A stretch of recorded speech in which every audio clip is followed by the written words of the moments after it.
दिल्ली सरकार ने ये निर्णय लिया है कि बाबा साहब अम्बेडकर और भगत सिंह जी की तस्वीरें सभी दिल्ली सरकार के दफ्तरों में लगाई जाएंगी। कुछ दिन पहले पंजाब सरकार ने भी ये निर्णय लिया है कि पंजाब सरकार के भी सभी दफ्तरों में भगत सिंह और बाबा साहब अम्बेडकर की तस्वीरें लगाई जाएंगी। जब से ये ऐलान किया गया है, मैं तो सोच रहा था कि हमारे विपक्ष के साथी इसके ऊपर हमें बधाई देंगे, तारीफ करेंगे कि बहुत अच्छा निर्णय लिया गया। शुक्रिया।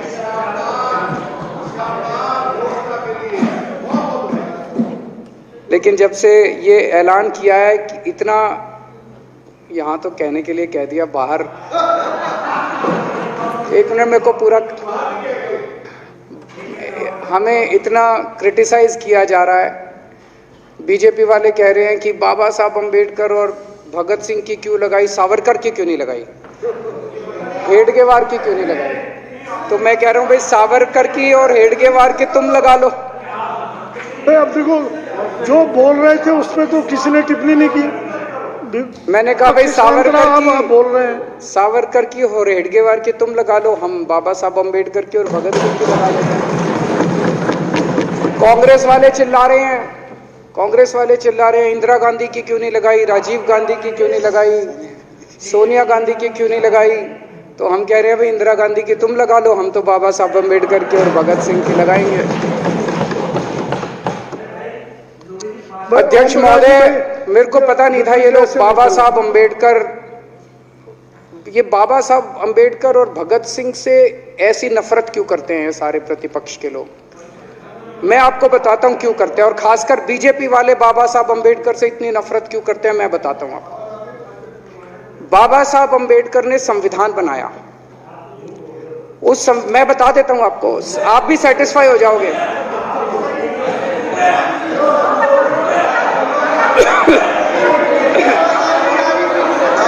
सुन के चले जाना। बाबा साहब का नाम सुनते ही वॉकआउट कर गए। बाबा साहब का नाम भी नहीं सुनना चाहते। बाबा साहब अम्बेडकर का नाम सुनते ही सुन तो लो।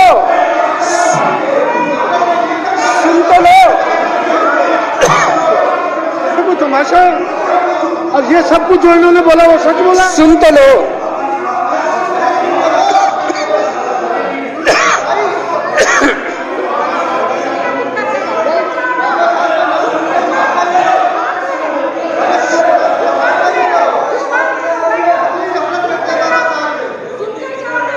बाबा साहब अम्बेडकर ने, सदस्यों से प्रार्थना कर रहा हूं, अध्यक्ष महोदय, बाबा साहब अम्बेडकर ने, मुख्यमंत्री जी बोल रहे हैं, डिस्टर्ब ना करें प्लीज। नहीं, ये कोई तरीका। सत्य कौन बोल रहा था? सत्य क्या बिजुली जी ने बोला? सब आप बैठ जाइए। अब बाबा साहब अम्बेडकर ने देश का संविधान बनाया। संविधान में लिखा उन्होंने कि भारत के अंदर जनतंत्र होगा। इस जनतंत्र के अंदर चुनाव होंगे। चुनाव में जनता वोट डालेगी। वोट डाल के जनता अपनी सरकार चुनेगी। वो सरकार लोगों के सपनों को पूरा करने के लिए काम करेगी। बीजेपी को ये पसंद नहीं है। बीजेपी नहीं चाहती चुनाव हो। बीजेपी चाहती है कि चुनाव खत्म हो जाए। चुनाव होने ही नहीं चाहिए। चुनाव गंदी बात है इनके हिसाब से। चुनाव गलत बात है इनके हिसाब से। एमसीडी के अंदर 15 साल इन्होंने जम के लूटा। लूटने के सारे दुनिया के रिकॉर्ड तोड़ दिए। गिनीज बुक वालों की मीटिंग चल रही है कि भारतीय जनता पार्टी का नाम आने वाला है गिनीज बुक के अंदर एमसीडी का और बीजेपी वालों का। शानदार इन्होंने परफॉर्मेंस किया है। 15 साल के अंदर इन्होंने लूटने में कोई कसर नहीं छोड़ी। लूटने के बाद जब जनता में त्राही त्राही मच गई, लोग दुखी हो गए 15 साल के इनके शासन के बाद, और जनता ने मन बना लिया कि इस बार इनको मजा चखाएंगे और गुस्सा जाहिर करेंगे। चुनाव आयोग ने ऐलान कर दिया कि हम आज शाम को 5 बजे 9 तारीख को 9 मार्च को शाम को 5 बजे आज चुनाव की डेट्स की घोषणा की जाएगी। 4 तारीख को प्रधानमंत्री के दफ्तर से फोन जाता है, चिट्ठी जाती है चुनाव कमिश्नर को, चुनाव रद्द कर दो। पूरी दुनिया के अंदर आज तक ऐसा नहीं होगा कि प्रधानमंत्री सीधे सीधे चुनाव कमिश्नर को फोन करके और चिट्ठी लिख के कहते हैं कि चुनाव रद्द कर दो।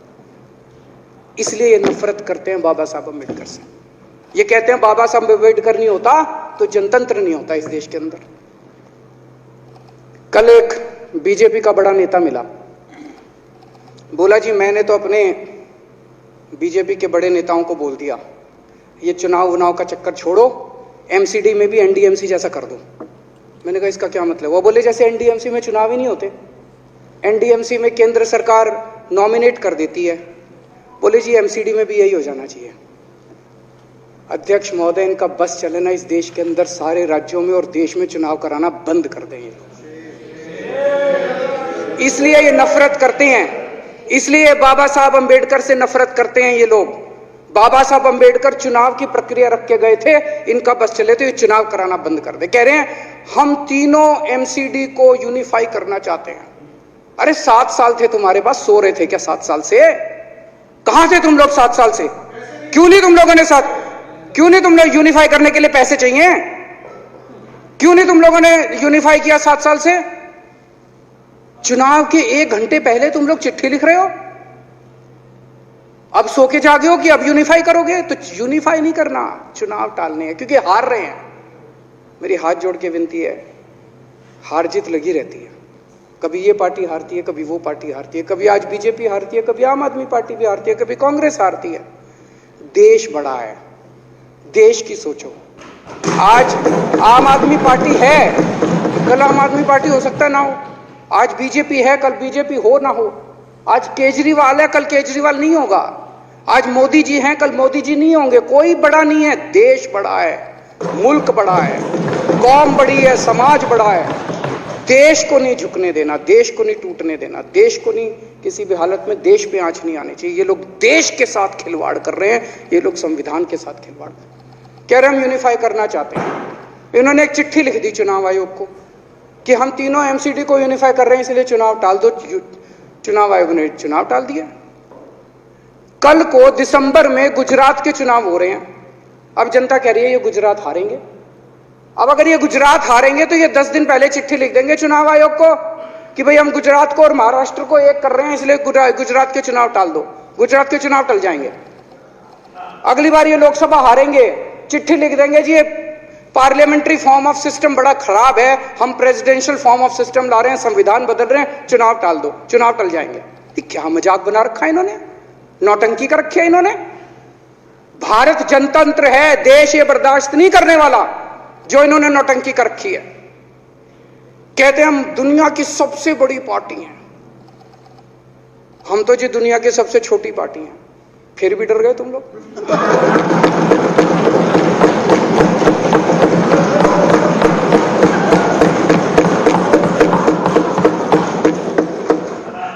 दुनिया की सबसे बड़ी पार्टी दुनिया की सबसे छोटी पार्टी से डर के भाग गई। क्या कायर हो यार।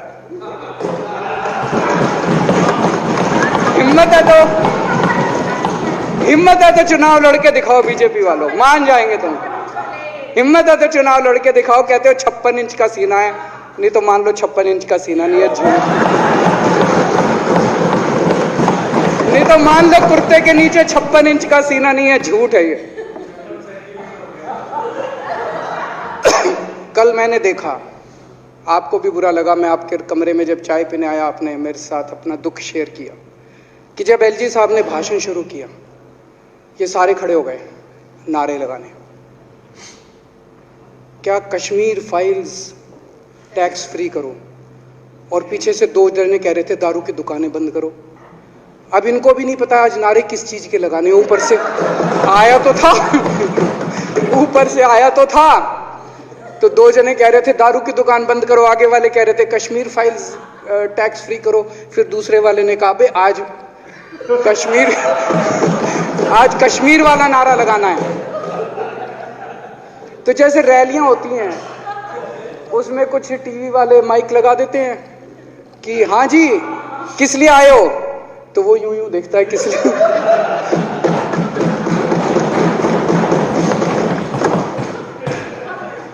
क्या हाल बना दिया इनका। इसलिए थोड़ी राजनीति में आया था। इसलिए थोड़ी राजनीति में आए थे। एक पिक्चर आई थी बंटी और बबली, उस पिक्चर में एक सीन था, कुछ लोग एक नेता के घर के सामने जाते हैं, हमारी मांगे पूरी करो, हमारी मांगे पूरी करो। नेता बाहर आता है, कहता है क्या मांगे हैं, तो सारे एक दूसरे की तरफ, उनको पता ही नहीं क्या मांगे। आज सारे देश की सारी भारतीय जनता पार्टी एक पिक्चर के पोस्टर लगा रही है गली गली में जाके। पूरी सारी भारतीय जनता पार्टी देश में एक पिक्चर के पोस्टर लगा रही है। इसलिए राजनीति करने आए थे? पिक्चरों के पोस्टर। अपने बच्चों को क्या जवाब दोगे? घर जाके बच्चे पूछेंगे पापा क्या काम करते हो? पिक्चरों के पोस्टर लगाता हूं।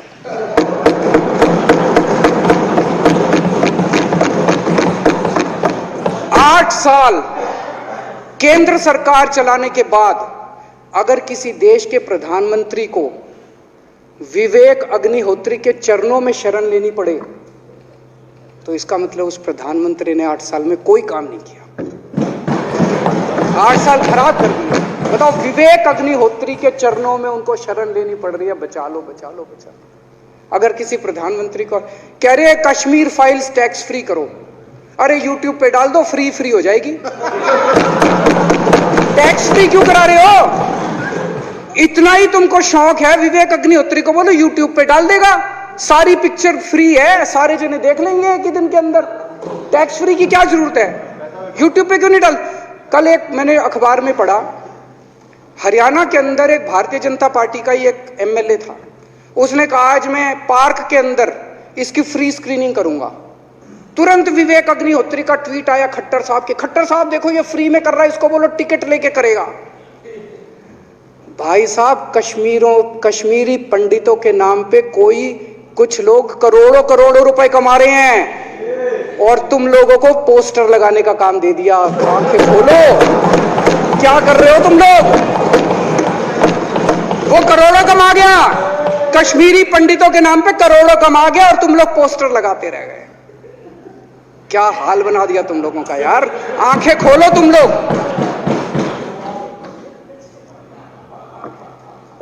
भेड़ बकरियों की तरह हाँक रखा है पूरे बीजेपी वालों को, भेड़ बकरियों की तरह हाँक रहे हैं। एक दिन बोले 3 का कृषि कानून लेके आए हैं, बहुत शानदार है, और फिर नीचे मैसेज आया भाई सारे जने तारीफ करो मोदी जी की। सारे बोले वाह मोदी जी वाह, क्या मास्टर स्ट्रोक है। और मेरे को याद है इसी सदन के अंदर इन लोगों ने उन 3 कानूनों की खूब तारीफ की थी, बोले क्या मास्टर स्ट्रोक है और क्या शानदार कानून लेके आए। 1 साल के बाद फिर आया भाई 3 कानून वापस ले लिए, बोलो फिर तारीफ करो मोदी जी की, भाई कानून बेकार थे मोदी जी। क्या इसी सदन के अंदर इन लोगों ने इतनी बेशर्मी, दिमाग पे ताला लगा रखा, इन्होंने कहा वाह मोदी जी वाह, क्या 3 कानून खराब थे आपने वापस ले लिया, देश को बचा लिया। क्या मास्टर स्ट्रोक, ये क्या हाल बना दिया आप लोगों का यार। फिर थोड़े दिन बाद बोले भाई दारू की दुकानों के खिलाफ करो, फिर सारे जने दारू की दुकान बंद करो, दारू की। अब दारू ठीक हो गई दिल्ली में, आजकल तो शोर नहीं करते तुम लोग। अब कश्मीर फाइल आ गई, पहले कृषि कानून, रोज काम दे रखा है तुमको, कुछ ना कुछ ऊपर से आ जाता है, काम दे रखा है। अब दारू की दुकानें। मेरा एक ही निवेदन है मेरे बीजेपी के साथियों से, आप तो अपने ही हो, आप तो सब अपने, मेरे छोटे भाई बड़े भाई बिदुरी साहब तो बड़े भाई है मेरे, आप तो सारे अपने हो यार। थोड़ा सा देश के बारे में सोचो यार, थोड़ा देश के बारे में सोचो। हिटलर भी जो था वो कम से कम अपने चमचों को नौकरी देता था, रोजगार देता था। इतिहास उठा के पढ़ो, उसने रोजगार तो दिया था। इन्होंने क्या दिया आपको? आपके बच्चों को नौकरी दी, आपके घर में कोई खाने पीने का इंतजाम करा, आपकी बिजली का इंतजाम करा। केजरीवाल काम आता है आपके भी घर की बिजली फ्री कर रखी है। दिल्ली के 12 लाख बच्चों को नौकरी दी है मैंने, स्कूल ठीक कर दिए, अस्पताल ठीक कर दिए। आपके घर में कोई बीमार हो, केजरीवाल दवाई पहुंचाता है, मोदी दवाई नहीं पहुंचाता। केजरीवाल काम आया। मैं बीजेपी के सारे कार्यकर्ताओं से कहना चाहता हूं, थोड़ा सा दिमाग खोलो। बीजेपी के सारे सपोर्टर्स को कहना चाहता हूं, थोड़ा सा दिमाग खोलो। ये भेड़ चाल बंद करो, भेड़ बकरियों की तरह हाँक रहे हैं ये आपको, ये सब बंद करो। दिमाग खोल के सारे जने बीजेपी छोड़ के आम आदमी पार्टी में आ जाओ।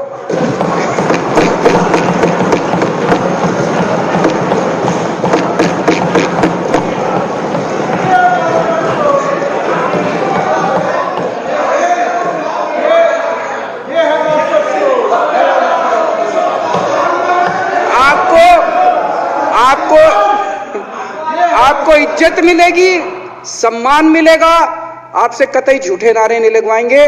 राष्ट्र निर्माण में आपको साथ लेंगे, हम राष्ट्र निर्माण करेंगे आपके साथ मिलकर। ये पोस्टर भी नहीं लगवाएंगे झूठी फिल्मों के। और जो भी करना हो, कम से कम यार ये पिक्चर का प्रमोशन करना तो बंद करो। ये गंदे लगते हो तुम लोग, अच्छी शोभा नहीं देता आप लोगों को। यार आप अच्छे आदमी हो, कुछ करने आए थे राजनीति में, कहां पिक्चर के पोस्टर और प्रमोशन करने में लगा दिया। कल एलजी साहब की स्पीच पूरे देश ने सुनी। एलजी साहब को एक तरह से केंद्र सरकार का नुमाइंदा माना जाता है। एलजी साहब ने भी हमारी सरकार की कितनी तारीफ करी। 50% जीडीपी 5 साल के अंदर बढ़ गया, भारत में आज तक कभी किसी राज्य का नहीं बढ़ा। इतने शानदार काम दिल्ली सरकार ने किए हैं कि केंद्र सरकार द्वारा नियुक्त एलजी साहब ने भी दूसरी सरकार की, आम आदमी पार्टी की सरकार की भूरी भूरी शब्दों में तारीफ की। मैं एलजी साहब का बहुत बहुत शुक्रिया अदा करना चाहता हूं और इस धन्यवाद प्रस्ताव का समर्थन करता हूं।